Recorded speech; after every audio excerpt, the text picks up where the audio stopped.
Hi, Jake. How is your day going? Good. And then, usually, there is a very long, very awkward silence. Yes, exactly. That is the true sound of a conversation dying.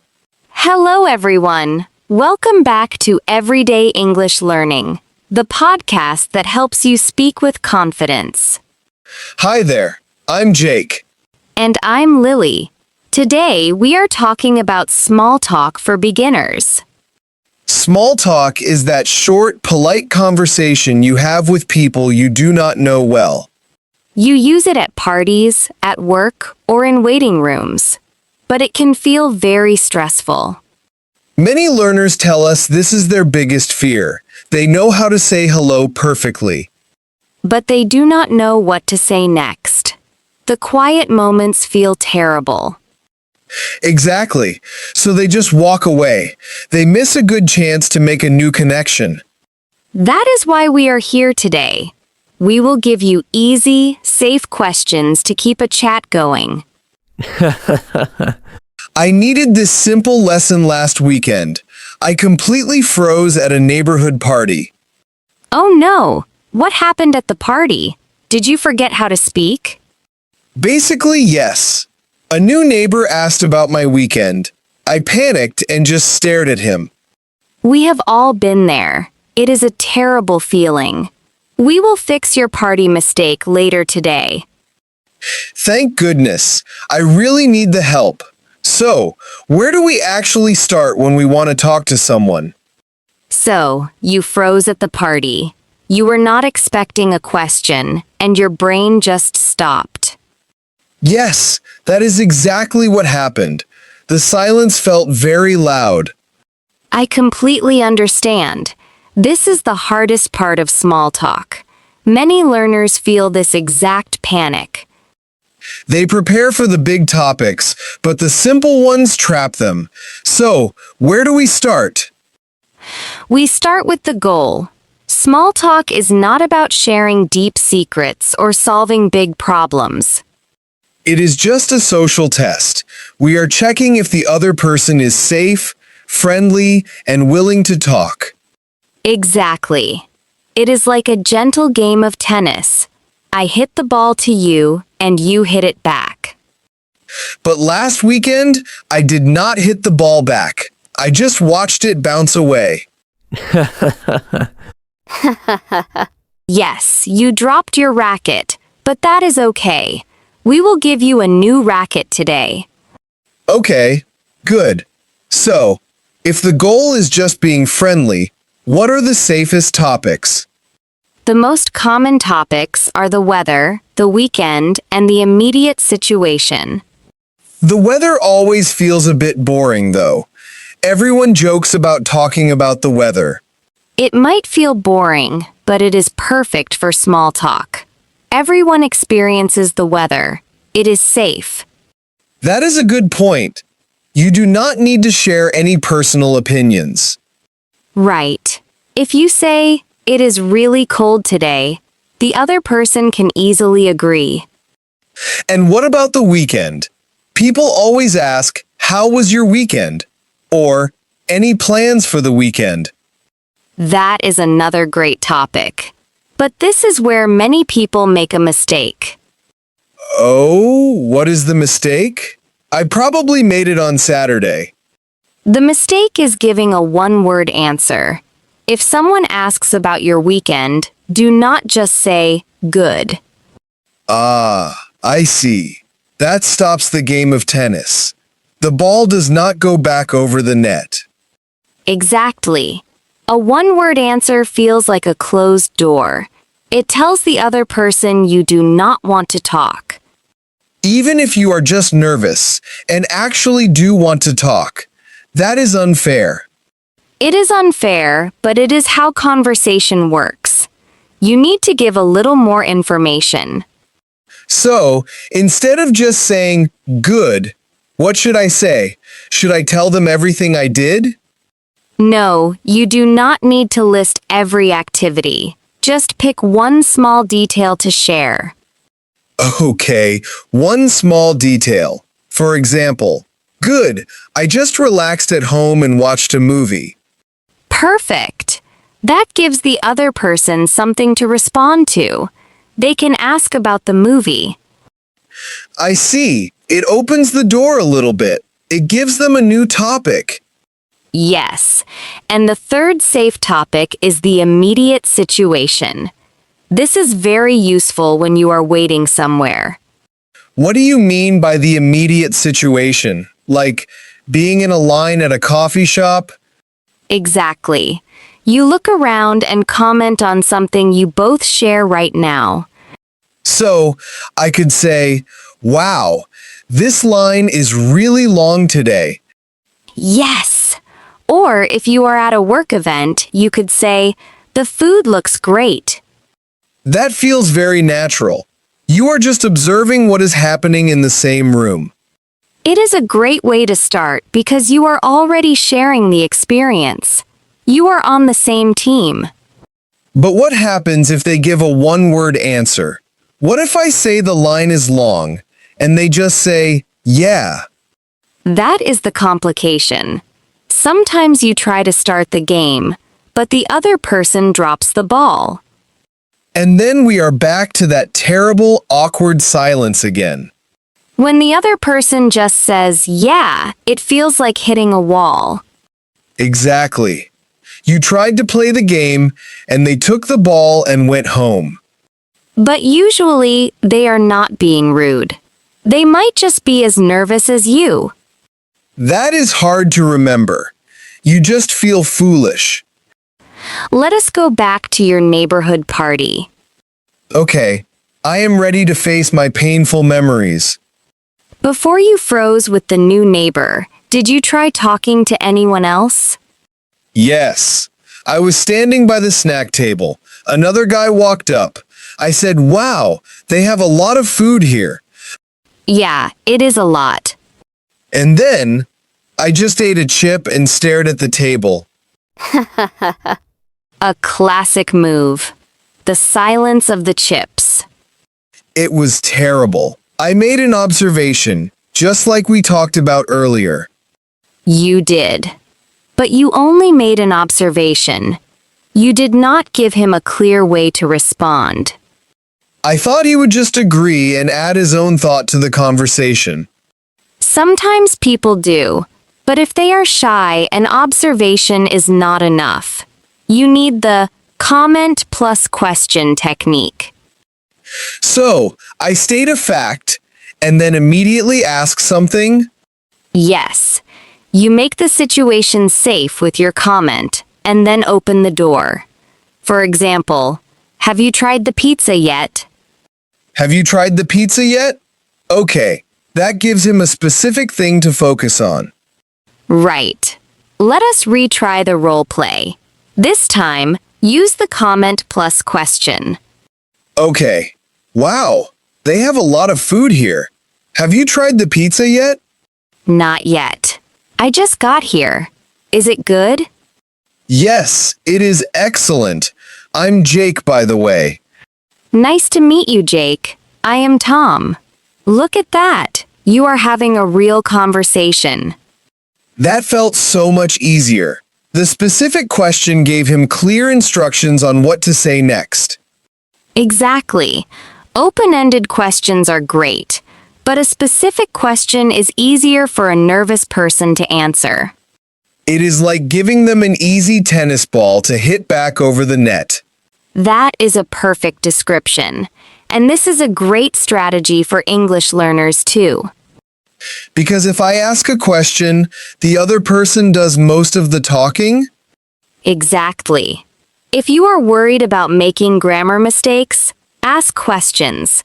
The person asking controls the conversation, but does less work. That is a huge relief. Now, what about the neighbor who asked about my weekend? We fixed the first half of that earlier. You need to give one small detail. Let us say you tell him you watched a movie.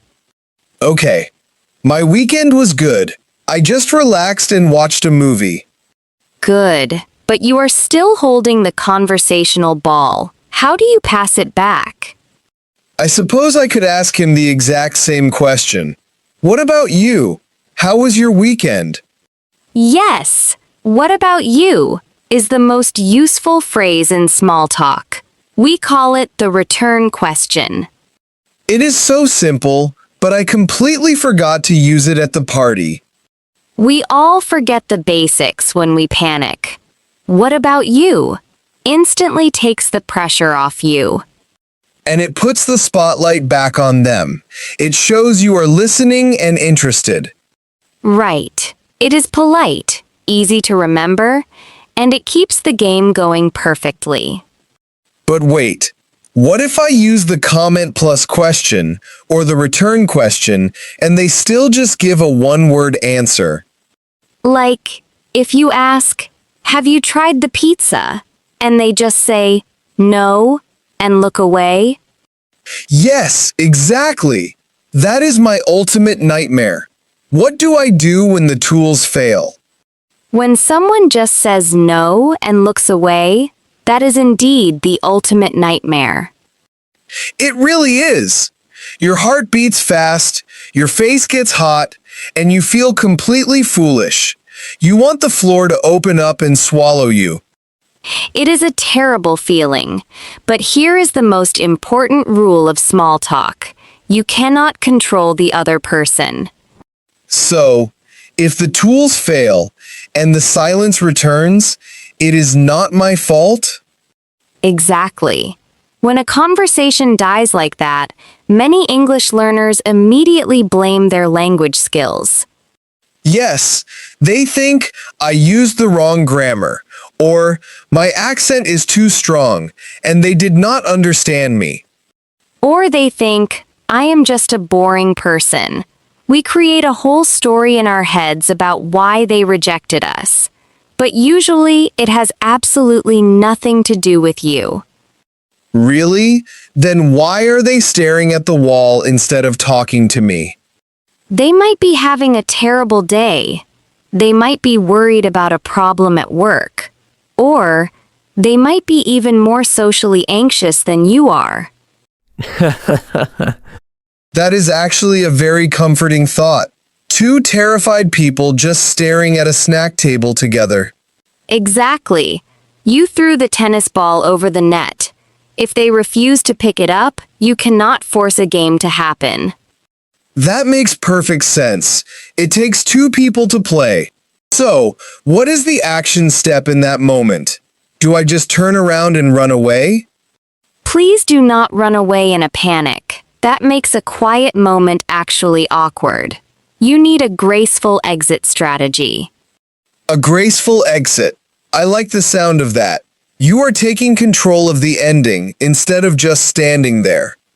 Yes, you protect your own confidence and give them a polite way out. The formula is a friendly closing phrase plus a physical excuse. A physical excuse. What does that look like in real life? The most natural excuse at a social event is getting food, getting a drink, or finding a friend. Okay, so I just point at the table and say, well, I am going to get some more of those chips. Good, but add the closing phrase first. Try saying, "It was nice meeting you. I am going to grab a drink." It was nice meeting you. I am going to grab a drink. That feels very smooth and normal. It is perfect. It shows you are friendly, but you are choosing to end the interaction on your own terms. But what if I am in a situation where I cannot walk away? Like standing in that coffee shop line? That is a great limitation. If you are stuck in a physical space, you do not need an exit phrase. Right. I cannot say, I am going to grab a drink, if I am already in line to buy a drink. That would be very strange. Exactly. In that case, you just accept the silence. You can give a small, polite nod and simply look back at your phone or the menu. That relieves so much pressure. Small talk is just an invitation, not a forced contract. That is the key distinction for today. You have permission to try, and you have complete permission to stop trying. I love that. Not every closed door is your fault. Sometimes the answer is just, not right now. Precisely. You survived your party disaster, Jake. You just needed to realize that stepping away is an acceptable choice. I did. I feel much more prepared for the next neighborhood event. I am glad, but before we get too confident, we need to talk about the opposite problem. Oh, right. What happens if they actually do hit the ball back to me and the conversation works? Yes, that is exactly the opposite problem. What do you do when they are a good tennis player and the ball comes back fast? That happened at the party too. A nice woman from down the street was asking me lots of questions. And how did you feel? Were you excited to have a real conversation? Excited, yes, but also terrified. My English brain was working too hard. I could not think of the right words quickly enough. This happens to many learners. You want to talk, but the conversation is moving too fast. You feel stuck. Exactly. I knew the words in my head, but they would not come out of my mouth, so I just smiled and nodded like an idiot. Classic nod and smile. We have all done that when we do not understand. Yes, she must have thought I was very strange, just smiling at her while she talked about her garden. Well, let us fix that. When the conversation goes too fast, you need tools to slow it down. Slow it down? How? I cannot just say, stop talking so fast. That would be rude. No, you definitely cannot say that. But you can use stalling phrases. These are words that give your brain time to think. Stalling phrases, like saying or I do that a lot. And are natural, but there are better options. For example, you can say, that is a good question. Oh, I see. That is a good question. It takes a few seconds to say, and it gives me time to find the right English words. Exactly.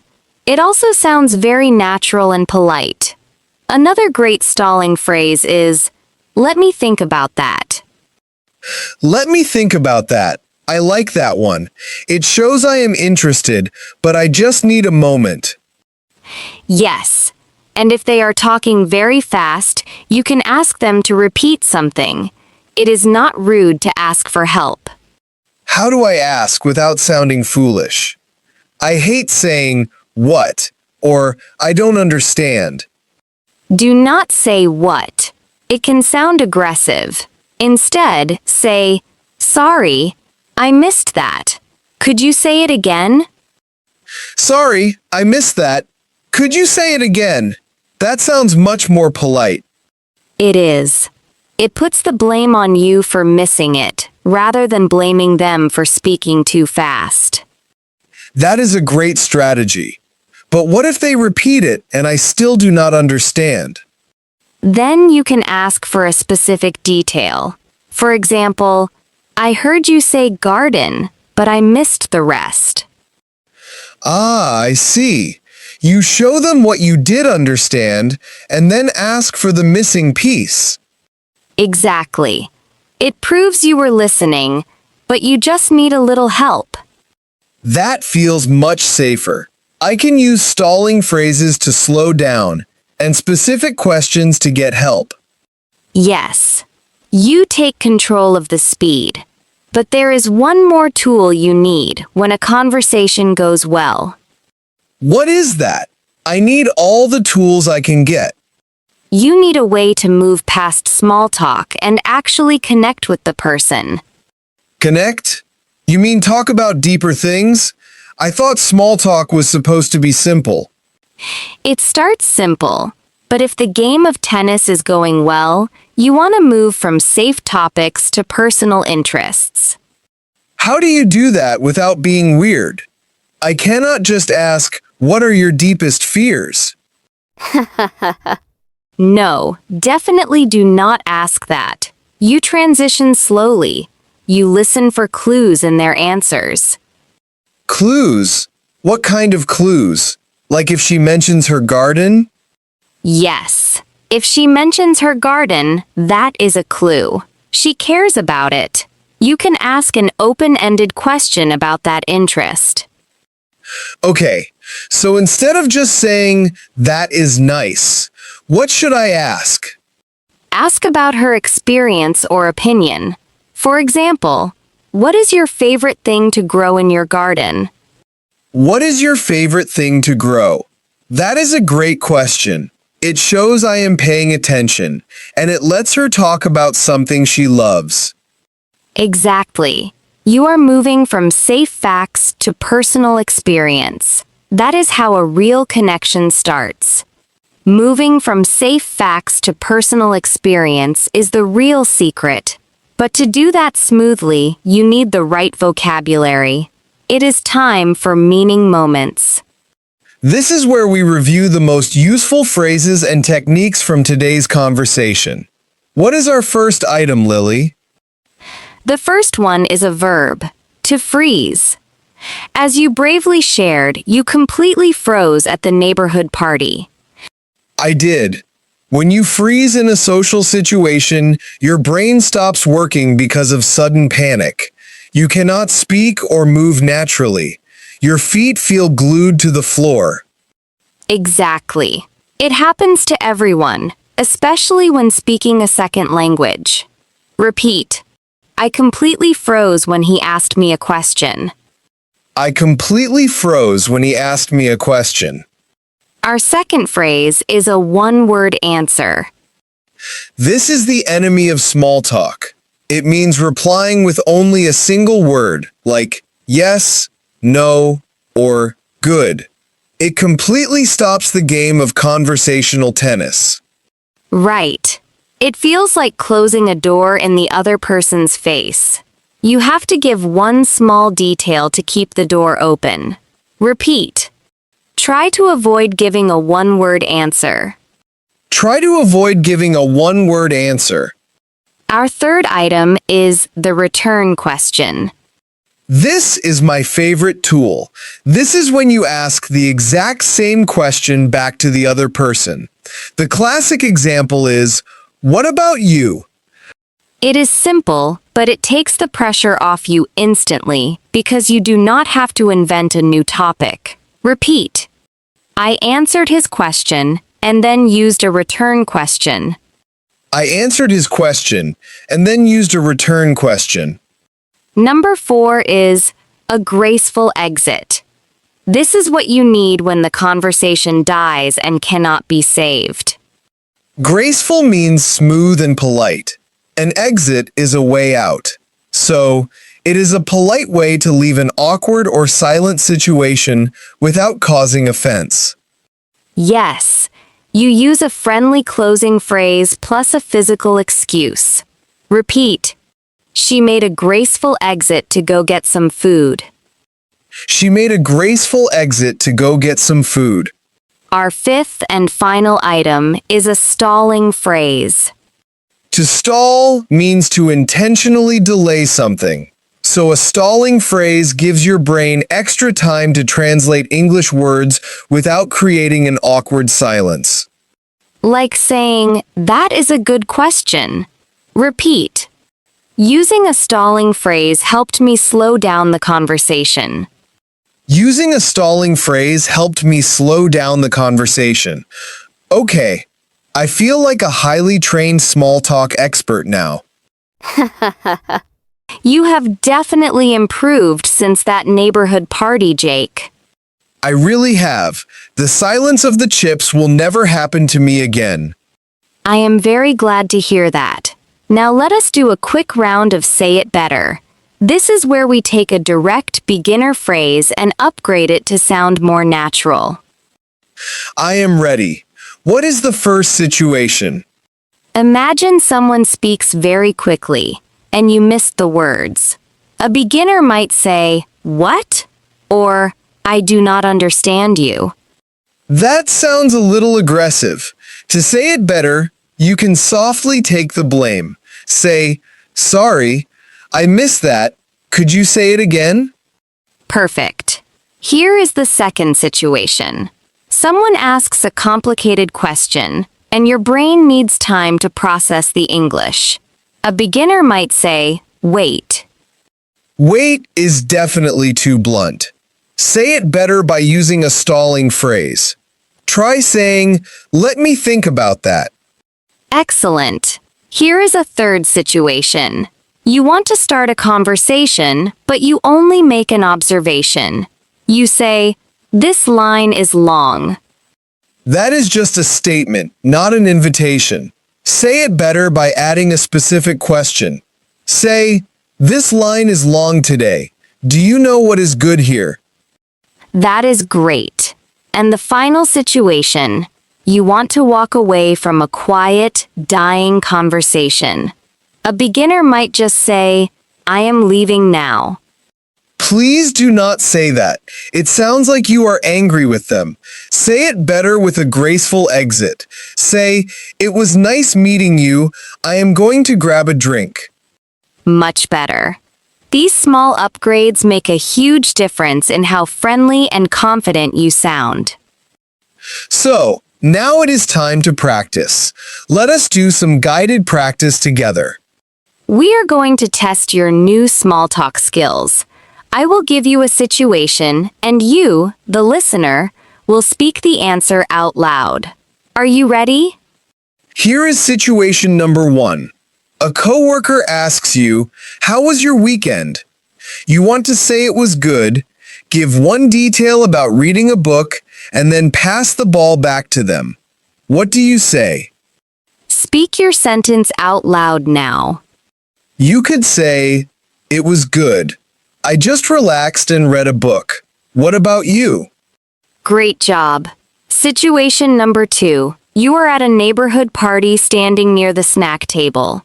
You want to use the comment plus question technique to start a chat. Make an observation about the food, and then ask a specific question. Speak it out loud. You could say, "Wow, they have a lot of food here. Have you tried the pizza yet?" Exactly. Situation number 3. A neighbor is speaking extremely fast about their garden, and you did not hear the last part. Ask them politely to repeat it. Speak it out loud now. You could say, "Sorry, I missed that. Could you say it again?" You are completely in control. It feels good to know exactly what to say before the panic even starts. You really did great with that practice, Jake. I think your new neighbor will be very impressed next time. I hope so. I am definitely not going to just stare at him and eat a chip in silence again. That is a good first step. But really, small talk is just a gentle game of tennis. Exactly. We just need to hit the ball back. And we do that by avoiding one-word answers and giving one small detail. Right. And if you feel stuck, just use the magic return question. What about you? It is so simple, but it saves the conversation every time. It really does. And remember, if the other person drops the ball, it is not your fault. You can always use a graceful exit. Just say it was nice meeting them and go find a drink or a completely different snack table. That is a very safe backup plan. We want you to try this out. Your small action for this week is to use the comment plus question technique just once. Yes, just observe something around you, make a comment, and ask a specific question. You can try it anywhere. We would love to hear how it goes. Tell us in the comments, what is your favorite safe topic for small talk? Or tell us which situation makes you the most nervous. And if this episode helped you today, please subscribe to the podcast. It really helps us out. Remember, you do not have to be a perfect speaker to make a real connection. You just have to be willing to start. I'm Lily. And I'm Jake. Thanks for listening, everyone. Goodbye for now. Keep the ball bouncing and keep speaking up.